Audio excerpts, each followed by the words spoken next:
Actuellement en attente des résultats de l'élection, Donald Trump, plus stressé que jamais, cherche du soutien auprès de ses proches et des électeurs.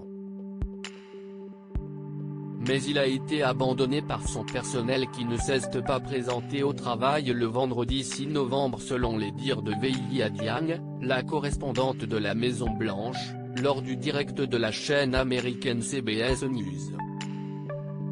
L'aile Ouest est vide puisque de nombreux collaborateurs de l'aile Ouest ne se sont pas présentés au travail vendredi. Elle a aussi indiqué que l'ambiance à l'intérieur de la Maison-Blanche est sombre et a donné des nouvelles de Donald Trump en expliquant qu'il vivait un ascenseur émotionnel. En effet, alors que le décompte des voix se termine petit à petit, le président a commencé à dire à ses proches que les calculs pourraient ne pas s'additionner pour lui, a-t-elle expliqué. Elle a également ajouté qu'il est énervé et déçu car il ne reçoit pas de soutien de ses alliés. Si est-il donc une image d'un président vaincu qu'a laissé apparaître VIA.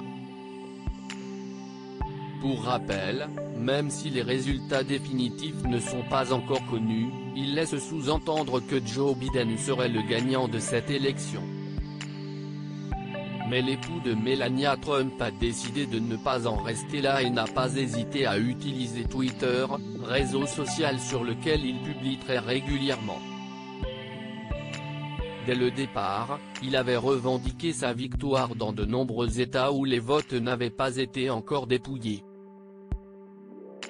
Par la suite, il n'a cessé d'accuser Joe Biden de voler les élections, en multipliant les tweets à son égard.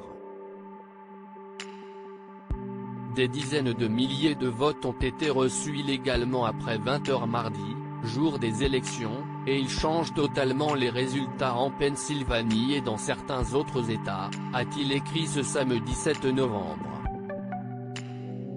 Des tweets censurés. Si Donald Trump se sert de Twitter pour donner son avis sur les élections, le réseau social n'approuve pas cette idée. En effet, à chaque fois qu'il tweete, un message apparaît, expliquant qu'une partie ou la totalité du contenu partagé dans ce tweet est contesté et susceptible d'être trompeuse quant au mode de participation à une élection ou à un autre processus civique. Une censure qui ne l'empêche pas de s'exprimer et de donner son avis sur l'élection.